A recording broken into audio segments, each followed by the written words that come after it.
The ground shook again, and Veltar felt his crystalline body crack slightly from the vibration. He pressed his thin, glass-like fingers against the console, trying to steady himself as another earthquake rolled through the research facility. Around him, other Cathara scientists worked frantically at their stations, their translucent forms glowing with stress patterns that flickered like dying stars. "The core temperature has risen another 2 degrees," called out Nexara from across the laboratory. Her voice carried the musical quality all Cathara possessed, but now it trembled with fear. "At this rate, we have perhaps 50 days before the planet becomes completely uninhabitable." Veltar closed his large, multifaceted eyes and tried to think. As the senior scientist on Senna Prime, the responsibility for his people's survival weighed heavily on his shoulders. The Cathara had lived on this world for thousands of years. Their cities built from the same crystalline materials that made up their bodies. But now their beautiful planet was dying, torn apart by forces deep within its core.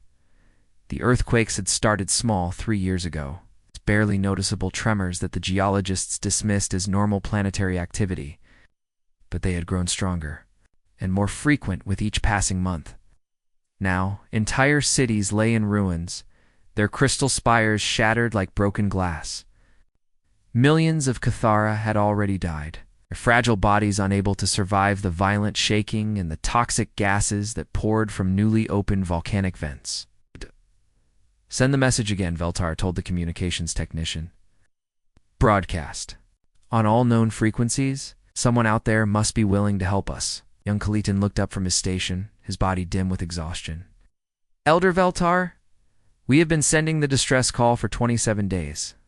The Galactic Council received our message weeks ago, but they say they need more time to organize a response." "More time," Veltar repeated bitterly. "Time we do not have." He walked slowly to the large window that looked out over what had once been the capital city of Senna Prime. The crystal towers that had reached toward the sky, like frozen music, now lay broken and scattered. Where gardens of light flowers had once bloomed, only cracks in the ground remained, glowing with the dangerous heat that rose from the planet's dying core. The Cathara were not a warlike people. They had never needed to be. Their world had been peaceful and stable for millennia, allowing them to focus on art, science, and philosophy. Their bodies were beautiful but delicate, evolved for a world of gentle breezes and soft light. They could not survive in harsh environments, could not adapt quickly to changing conditions. They needed help, and they needed it soon. "Have we heard anything from the other species?" Veltar asked. Kylatan checked his communications board and shook his head. "The Zenthari say they are too far away to mount a rescue operation. The Mollusk Confederacy claims they lack the proper ships for transporting our people. The Vegan Trade Union says they need to see proof of our ability to pay for transport before they will consider helping." Veltar felt his hope dimming like a dying light crystal. The galaxy was full of advanced civilizations, species that had traveled between the stars for thousands of years. But when the Cathara needed them most, they all had excuses. Too far, too expensive, too complicated, too risky. Another earthquake struck, stronger than the last. The building swayed dangerously, and several pieces of equipment crashed to the floor. Through the window, Veltar could see one of the remaining towers in the distance crack and begin to fall. More of his people were dying, and there was nothing he could do to stop it. "Keep broadcasting," he said quietly. "Someone out there must care about more than politics and profit." Far away, at the very edge of what most galactic civilizations considered the known universe, Captain Jake Morrison sat in the command chair of the exploration vessel Horizon. The ship was not large by galactic standards, barely 200 meters long, but it was tough and reliable. It had to be, since humans had a habit of going places that other species considered too dangerous or too remote to bother with. Jake was reviewing the day's survey reports when his communications officer looked up from her station with a puzzled expression. "Captain, I'm picking up something strange," said Beth Turner. "It's a signal definitely artificial, but not in any language our computers recognize." "Put it through the speakers," Jake ordered, the bridge filled with a sound unlike anything the human crew had heard before. It was musical, almost like singing, but there was something desperate about it. The tone rose and fell in patterns that seemed to carry meaning, even though the words were completely alien. It's repeating, Beth reported. Same message over. And over broadcasting on multiple frequencies. Dr. Lisa Chen, the ship's science officer and expert in alien languages, hurried onto the bridge. She had been studying the survey data in her lab when she heard the unusual transmission over the ship's communication system. This is definitely a distress call, she said, listening carefully to the alien song. See how the pattern changes. Every few minutes? That's a universal mathematical progression. It's designed to get attention and show intelligence. Jake leaned forward in his chair. The Horizon was 3 months out from Earth, conducting a routine survey of star systems on the far side of human space. They were explorers, not rescue workers. But something about the alien message made him uneasy. Can you translate it? He asked. Lisa shook her head. Not quickly. This is completely different from any language in our databases. But Captain, the mathematics embedded in the signal suggests extreme urgency. Whatever is happening to these beings, they don't have much time. Chief Engineer Danny Rodriguez spoke up from his position at the engineering station. Captain, if we're thinking about responding to this, I should point out that we're already at the edge of our operational range. Any detour will put us further from home and use up more of our fuel reserves. Jake nodded, understanding the implications. The Horizon was designed for long-range exploration, but it wasn't equipped for major rescue operations. They went. To investigate this distress call, they would be taking a significant risk with limited resources. But as he listened to the alien song repeating over and over, Jake couldn't shake the feeling that someone out there needed help badly. The mathematical patterns Dr. Chen had mentioned suggested that whoever was sending this message was highly intelligent. They had deliberately designed their distress call to be understood by any technological species that might receive it. How long would it take to translate the message? Jake asked. At least 12 hours to get the basics, Lisa replied. Maybe longer for the technical details. Do it, Jake decided. I'll stop. We're not going anywhere until we understand what these beings are trying to tell us. Beth Turner worked at her communications station, trying to clean up the signal and remove the interference caused by cosmic radiation and the vast distances involved. As she fine-tuned the receivers, more details became clear. This isn't just one transmission, she reported. It's coming from multiple sources, all broadcasting the same message. Whatever's happening to these aliens, it's affecting their entire civilization. Dr. Chen had already begun running the alien language through every translation program the Horizon carried. The ship's computer worked steadily, comparing the unknown sounds to patterns from the hundreds of human languages and the few alien languages that humanity had encountered. In their brief time as a spacefaring species, hours passed as the crew worked to understand the message. Jake ordered the ship to maintain position while Dr. Chen labored over the translation. He knew that every hour they spent trying to decode the alien distress call was an hour that whoever was sending it might not have finally. As the ship's night cycle began, Dr. Chen called out from her station. Captain, I've got it. At least the important parts. Her voice was tight with concern. They call themselves the Cathera, and their planet is dying. Massive seismic activity, volcanic eruptions, toxic atmosphere. They're asking for evacuation. Assistance from any friendly species who might receive their message. Jake felt his heart sink as Dr. Chen continued. According to their timeline, they have less than 50 days before their world becomes completely uninhabitable. Captain, we're talking about the extinction of an entire species. Jake Morrison stared at the star chart displayed on the main screen of the Horizon. The location of the Cathara distress signal was marked with a blinking red dot, nearly 6 weeks away at maximum speed. He rubbed his tired eyes and tried to think clearly about what Dr. Chen had just told him. An entire alien species was about to die. And as far as he could tell, his small exploration ship was the only vessel that seemed willing to help them. The weight of that responsibility felt crushing, Captain, said Navigator Troy Adams from his station. I've calculated the fastest route to their position. If we push the engines to their maximum safe limits, we can reach them in 42 days. That only gives us 8 days to evacuate an entire planet, Jake said quietly. How many people are we talking about, Dr. Chen? Lisa looked up from her translation work, her face pale. I've been working on the technical details of their message. Based on what I can understand, there are approximately 2 million Cathara still alive on Cena Prime. The bridge fell silent. 2 million beings, and Jake had one ship with a crew of 37 humans.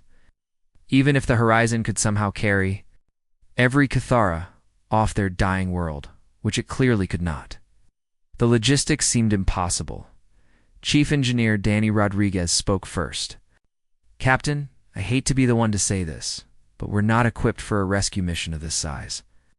Our ship can maybe carry a few hundred passengers if we convert every available space. But 2 million? Jake nodded, understanding the problem. But as he listened to the alien distress call, still playing softly through the bridge speakers, he couldn't bring himself to simply ignore it and continue with their original mission. Beth, he said to his communications officer, patch me through to Earth Command, Priority Alpha Channel. Sir, at this distance, it will take 18 hours for any message to reach Earth, and another 18 hours for a reply, Beth warned. And by the time we get permission to mount a rescue operation, if we get permission at all, those aliens will be dead, Jake said grimly. But protocol says I have to try. He composed a message explaining the situation and requesting immediate authorization. For a rescue mission? Even as he recorded it, Jake knew that Earth Command would need weeks to organize any kind of response. They would have to assemble ships, crews, supplies, and diplomatic clearances. The bureaucratic process alone would take longer than the Cathara had left after sending the message to Earth. Jake sat in his command chair and tried to think of other options.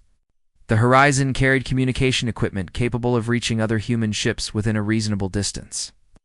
But most of humanity's fleet was scattered across dozens of star systems, exploring, trading, or defending Earth's growing territory.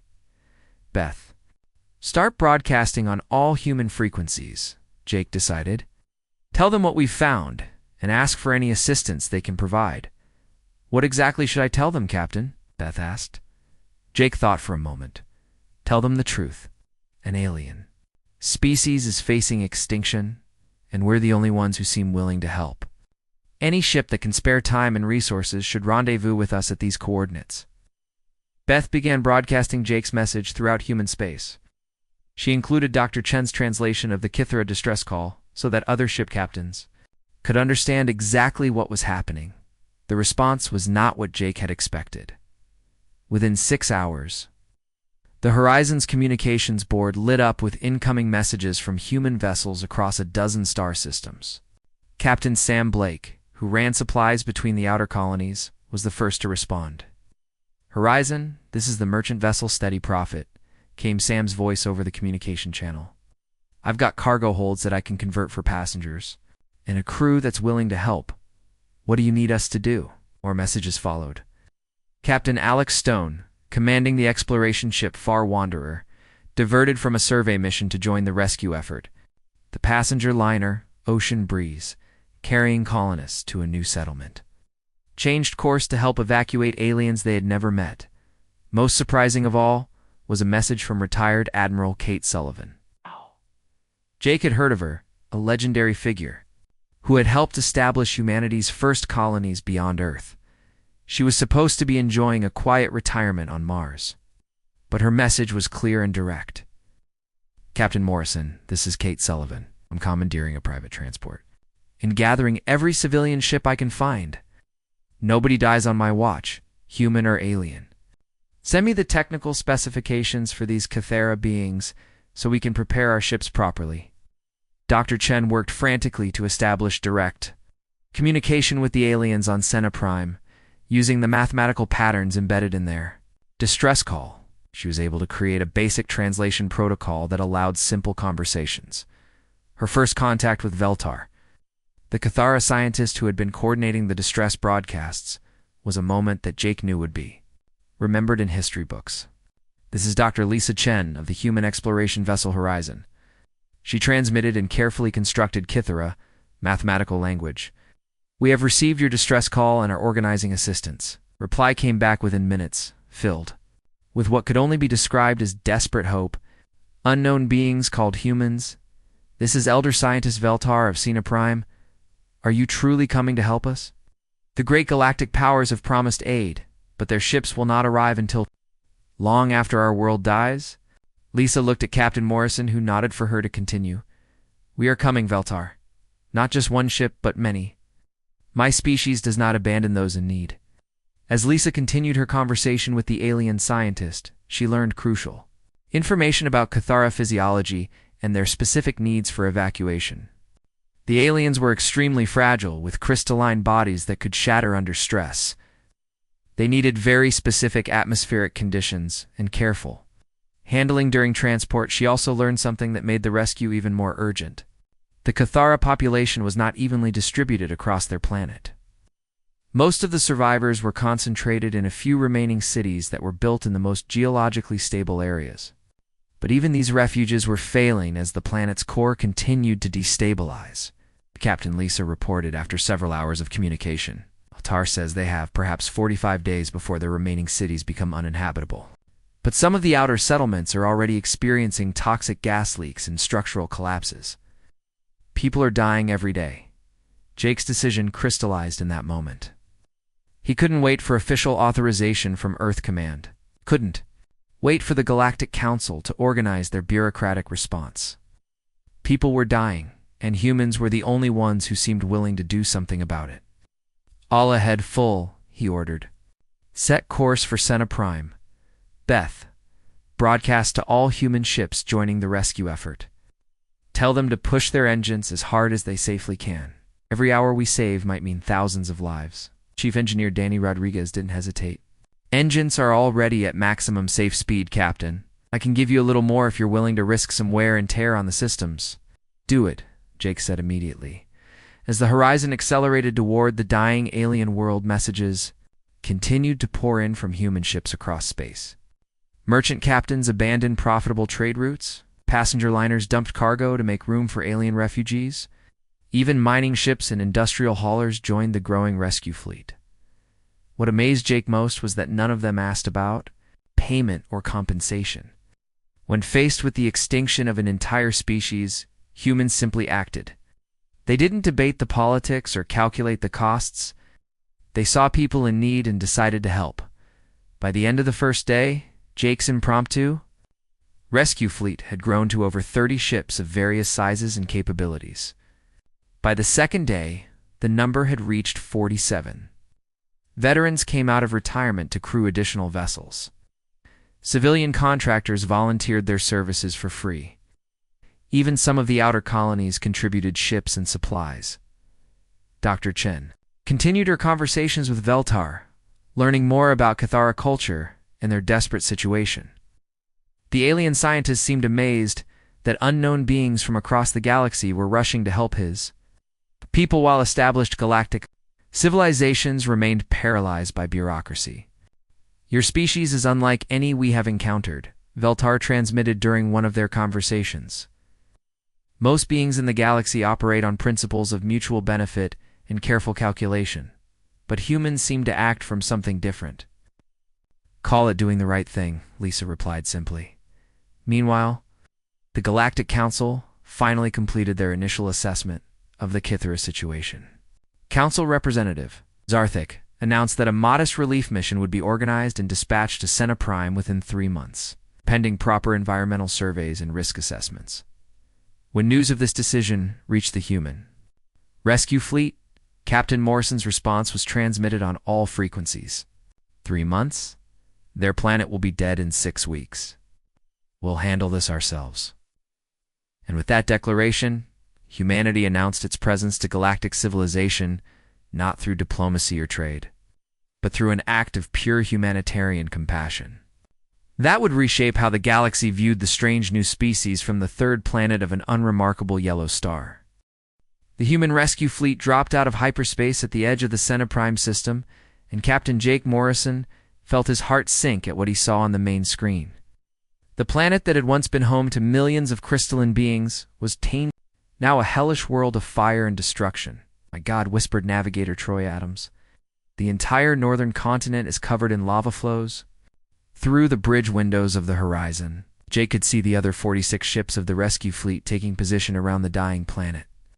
Some were sleek exploration vessels like his own. Others were bulky cargo haulers and passenger transports. A few were converted military ships that had seen better days. But they all had one thing in common. They were crewed by humans who had dropped everything to save complete strangers. Dr. Lisa Chen stood at her communication station, her face pale as she listened to updates from the planet's surface. Altara is still broadcasting from the main research facility, but 3 of the remaining cities have gone silent in the past 12 hours.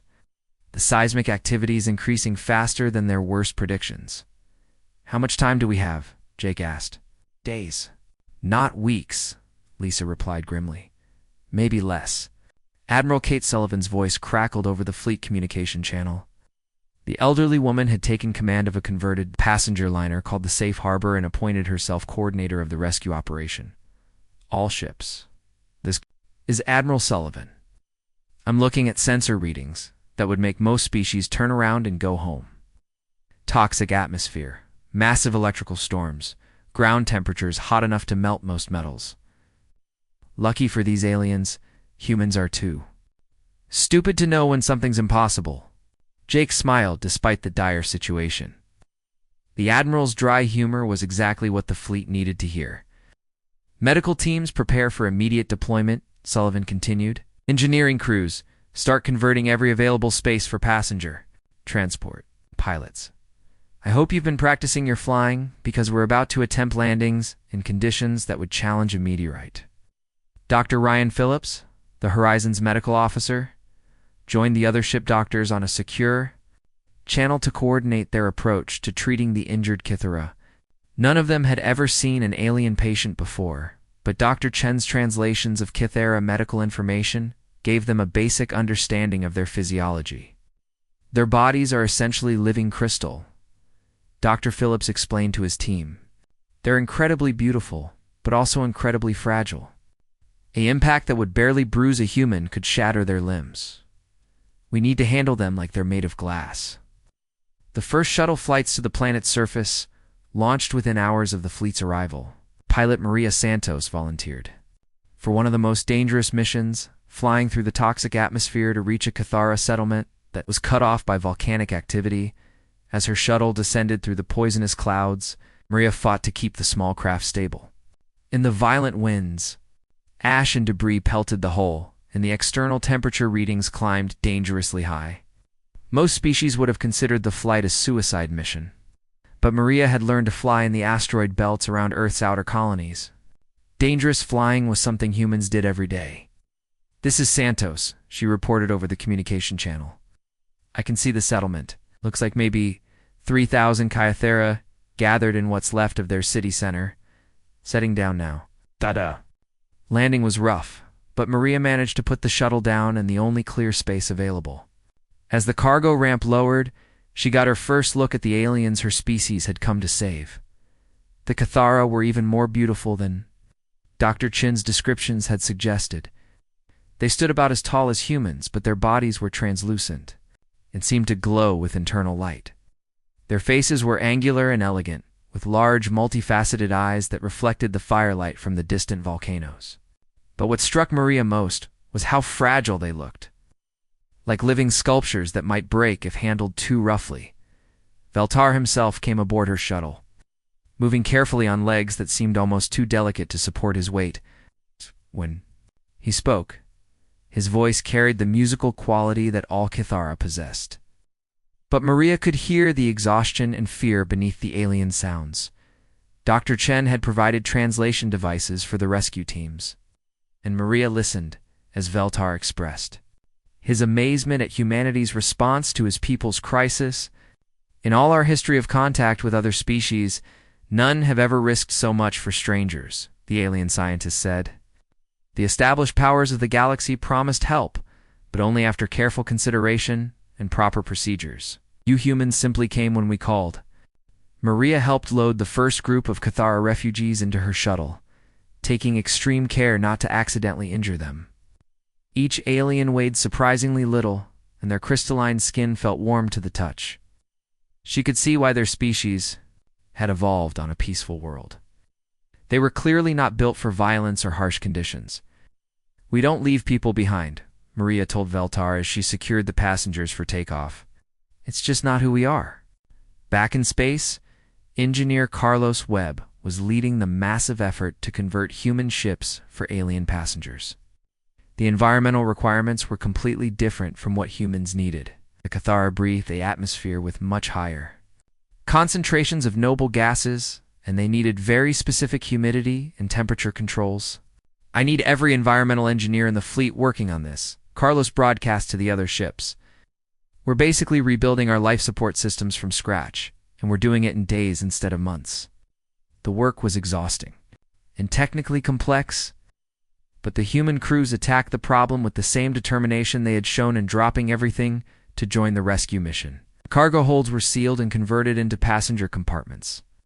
Atmospheric processors were modified to handle alien breathing requirements. Temperature control systems were recalibrated for crystalline physiology. On the planet below, the evacuation continued around the clock. Human rescue teams worked in environmental suits, moving through conditions that would have killed most galactic species instantly. The toxic atmosphere, extreme temperatures, and constant seismic activity created a hellish environment.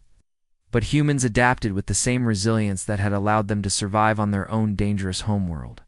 Sergeant Lisa Park, former military engineer who had joined the crew of the merchant vessel Steady Prophet, coordinated the evacuation of the largest remaining Cathara city. The settlement was built into the side of a mountain, with crystal towers rising up the rocky slope like a frozen waterfall. But the entire structure was cracking under the constant earthquakes, and sections of the city had already collapsed. "Need to move fast," Lisa told her team as they prepared for another descent to the surface. The geological surveys show this whole mountainside could come down at any time. Her team included volunteers from 6 different ships, humans who had never worked together before, but who coordinated their efforts with an efficiency that amazed the Cathara observers. Within hours, they had established evacuation routes and begun the careful process of moving thousands of alien refugees to the shuttle landing zones. Communications. Specialist Jack Turner managed the complex coordination between 47 different ship crews, keeping track of passenger loads, fuel consumption, and flight schedules across the entire rescue operation. His calm efficiency under pressure allowed the fleet commanders to focus on the evacuation itself, rather than getting bogged down in logistics. "Transport Alpha 7, you're cleared for docking with the Ocean Breeze," Jack would announce over the communication channels. "Transport Beta 3 divert to the Far Wanderer. They have space for 200 more passengers." As the hours passed, the scale of human determination became clear to the Cathara refugees. Dr. Chen continued her conversations with Veltar, was now aboard the Horizon, and the alien scientist shared his observations about humanity with growing wonder. "Your species comes from what we would classify as a death world," Veltar told her. "A planet so hostile that survival requires exceptional adaptation and resilience. This explains your ability to function in conditions that would incapacitate most other beings." Lisa nodded, understanding the implication. "Earth isn't the most dangerous planet in the galaxy, but it's dangerous enough. We have extreme weather, natural disasters, predators, diseases. Humans learn to survive by being tough and adaptable. But that does not explain your willingness to risk everything for strangers," Veltar continued. "Most species that evolve on dangerous worlds become cautious and territorial. They focus on protecting their own kind. Yet humans seem driven to help others, even at great cost to themselves." As if to prove his point, another group of human volunteers suited up for another descent to the planet's surface. The conditions were getting worse by the hour, with new volcanic vents opening, and the atmosphere becoming even more toxic. But the humans continued their work, bringing load after load of Cathara refugees to safety. The evacuation had become a race against time, the Senna Prime literally falling apart beneath their feet.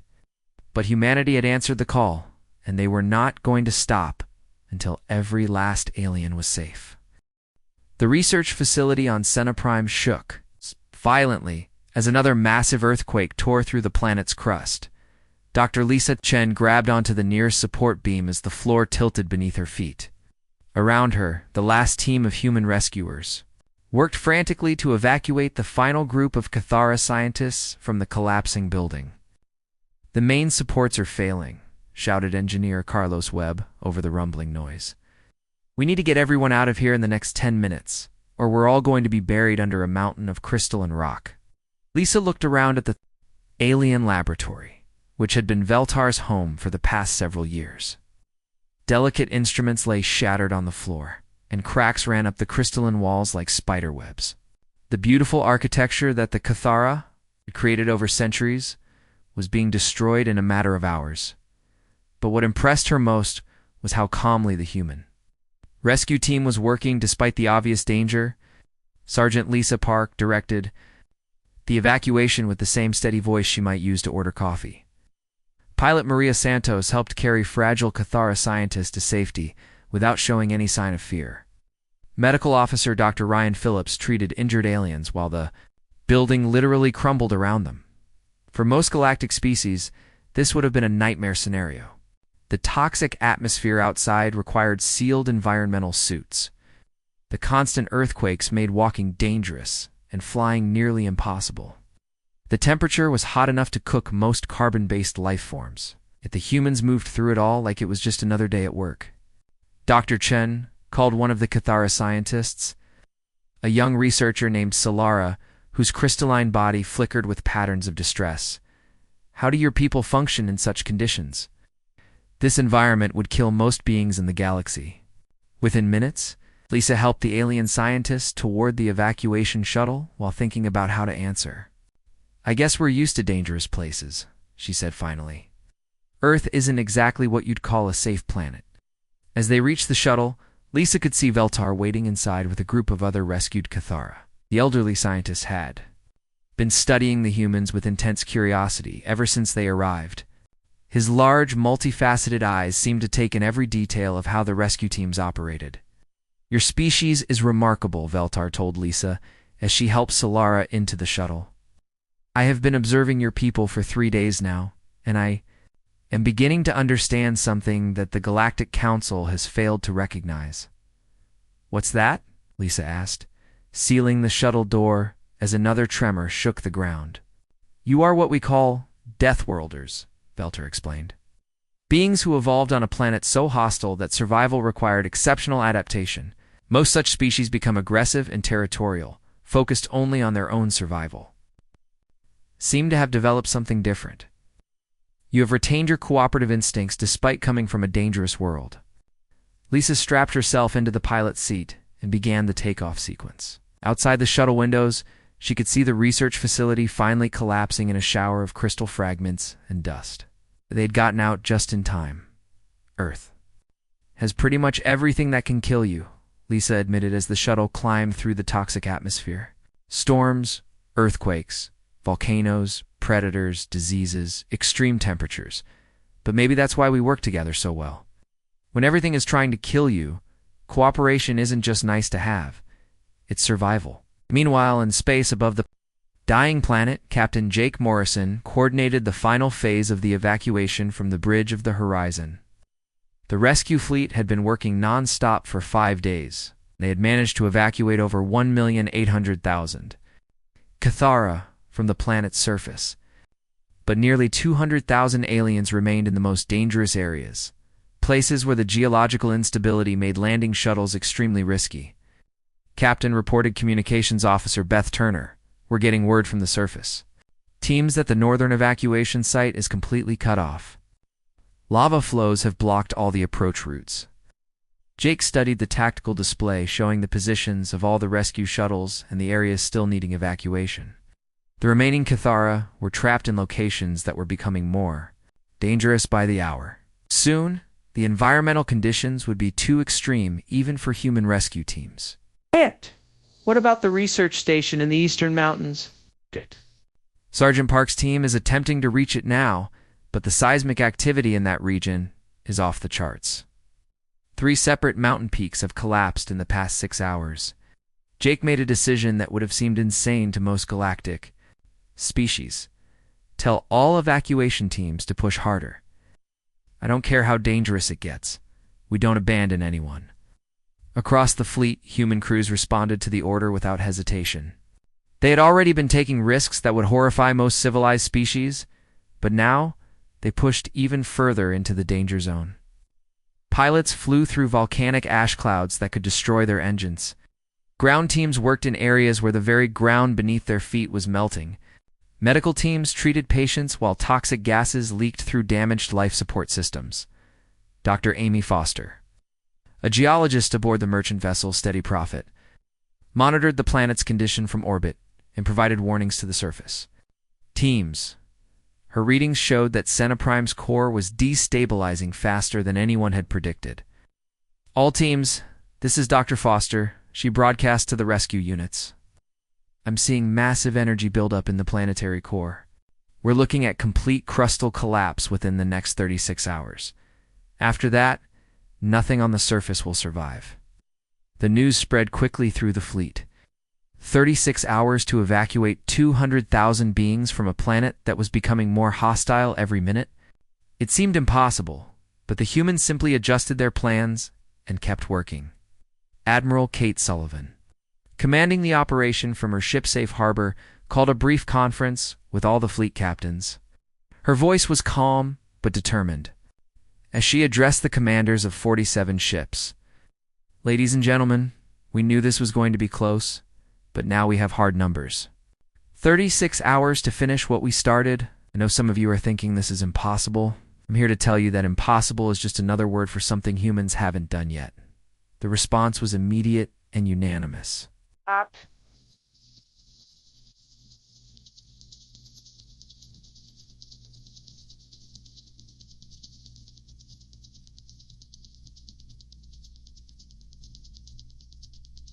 Every captain,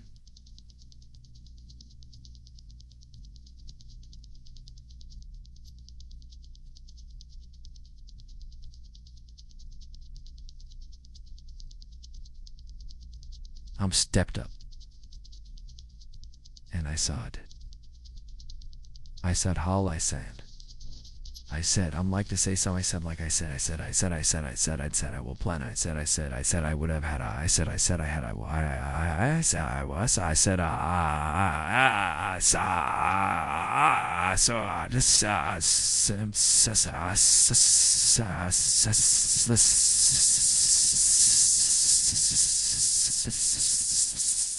In the fleet volunteered their ships and crews for the final push. Merchant captains who had never fired a weapon in anger spoke about flying into volcanic zones. Passenger liner crews discussed converting their luxury accommodations into emergency medical facilities. Even the civilian contractors and retired veterans spoke with the calm professionalism of people who had decided that failure was not an option.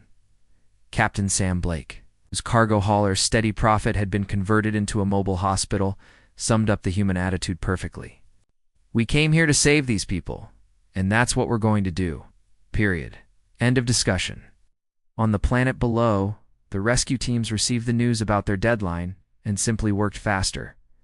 Sergeant Lisa Park organized her ground teams into smaller, more mobile units that could reach isolated groups of Cathara more quickly. Pilot Maria Santos began flying missions in atmospheric conditions that her shuttle's safety systems repeatedly warned her were lethal. Dr. Ryan Phillips set up mobile medical stations in locations that were technically uninhabitable for most species, treating injured Cathara while wearing full environmental protection and working by artificial light because the planet's sun was blocked by volcanic ash.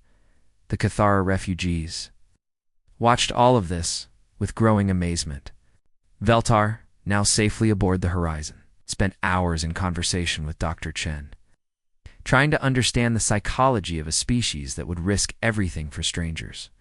In our databases, there are records of over 300 spacefaring species, Veltar told her. Of those, perhaps a dozen have evolved on what we classify as Deathworlds.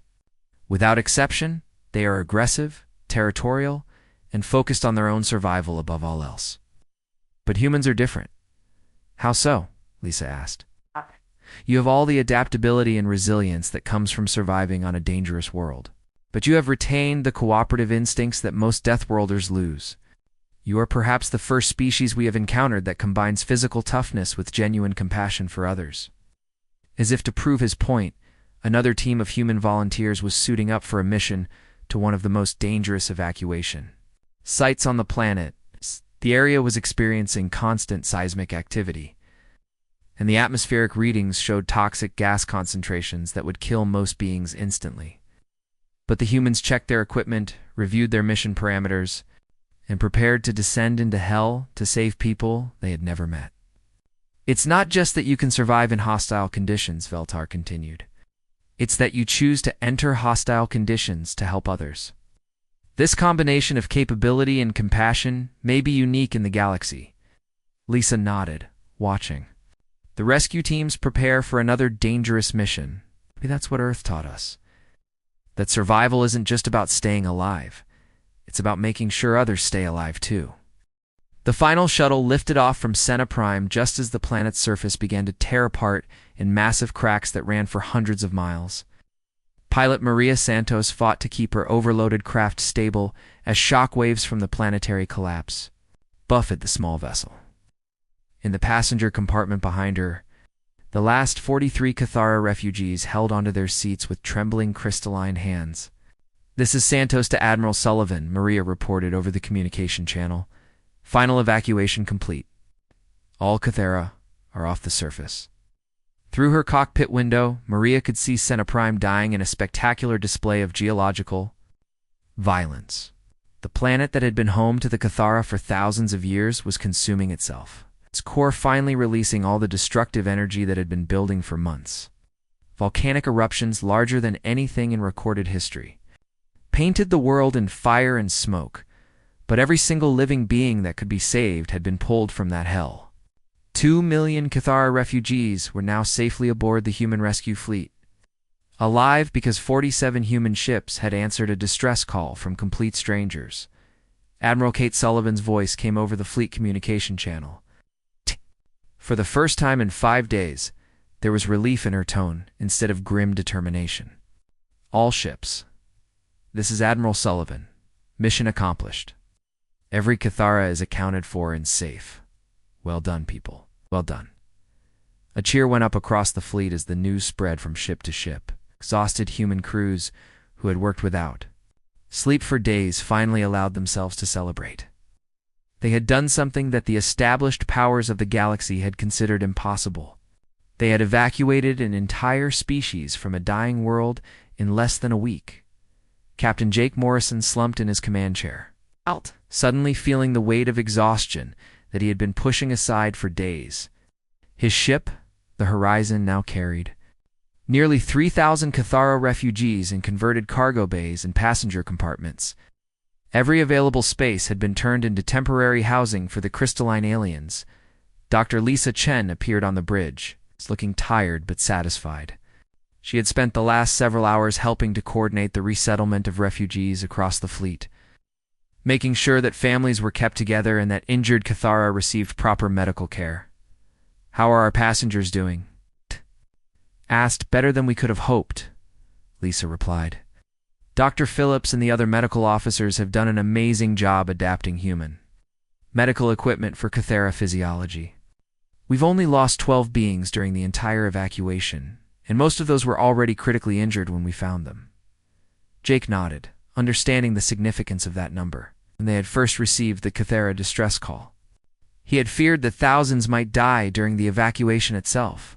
The fact that human medical teams had managed to save almost everyone they rescued was a testament to their skill and determination.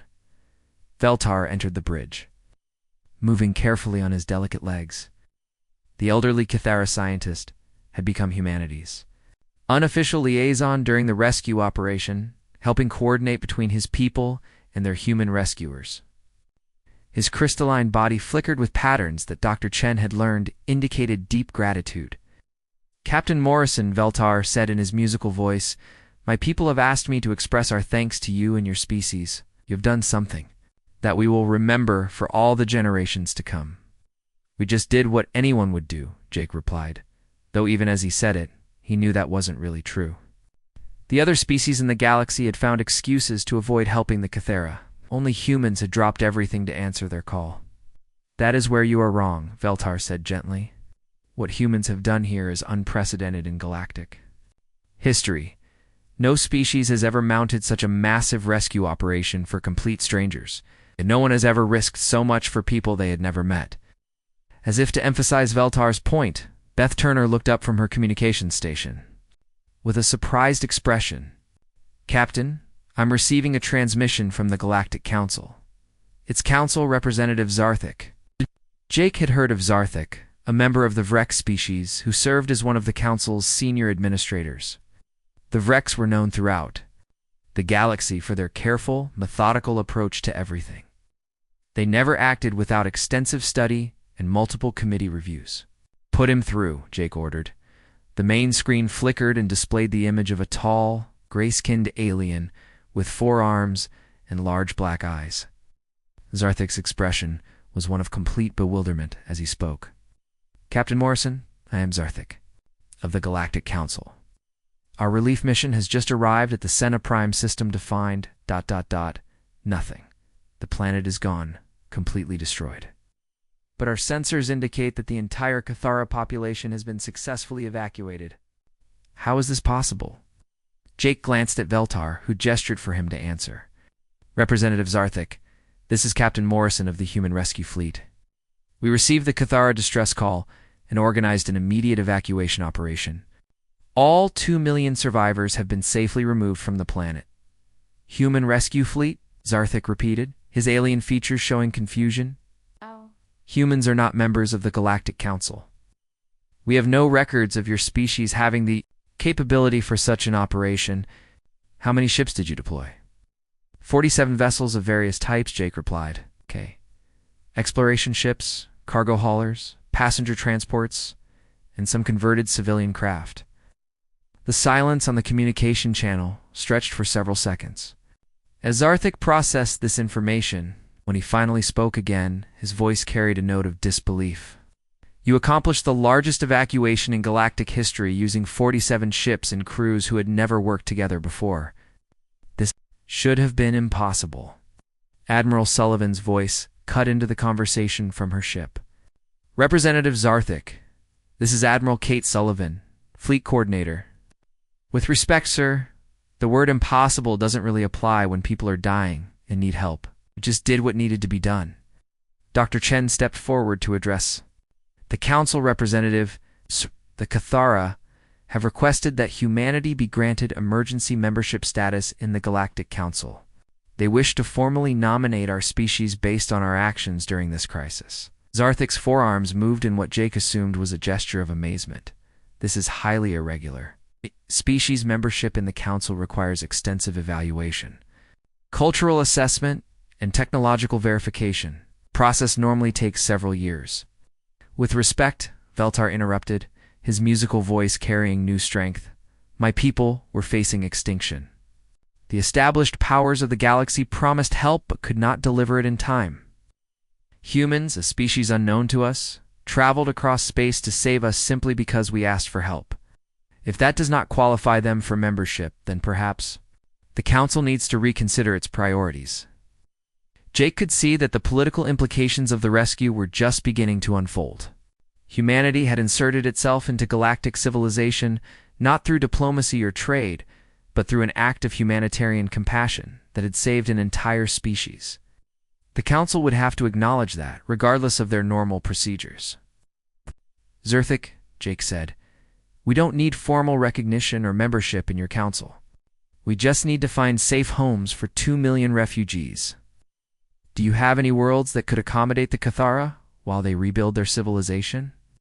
The council has identified several possible resettlement worlds, Zarthik replied, but the environmental modifications required would take decades to complete. Admiral Sullivan spoke up again. We might have a better option. The human colonies have several worlds with environmental conditions similar to what the Cathar need. We could have temporary settlements established within months, not decades. They saw Veltar's eyes widen with surprise. Even after everything humans had done for his people, the alien scientists seemed amazed that they were willing to share their worlds with the refugees. You would give us sanctuary in your own territory? Veltar asked. Allow us to settle on human worlds. Of course, Jake replied. You're our friends now. Friends help each other. The concept seemed to be difficult for both Veltar and Zarthik to understand. In galactic civilization, such generosity between species was almost unknown. Planets were valuable resources, not something to be shared with refugees from another species. But as Jake looked around his bridge at the human crew members who had worked themselves to exhaustion to save complete strangers, he realized that this was just who humans were. They saw people in need and helped them regardless of politics or profit or protocol. Captain Morrison Zarthik said finally, I will recommend to the Council that humanity be granted immediate provisional membership, with full membership to follow after standard evaluation procedures. What you have accomplished here, it changes everything. As the communication ended, Jake turned to Veltar and saw that the alien scientist's crystalline body was glowing brighter than ever before. Dr. Chen had explained that this was a sign of extreme emotional state among the Cathara, usually associated with joy or gratitude. Our species has given my people more than just their lives, Veltar said quietly.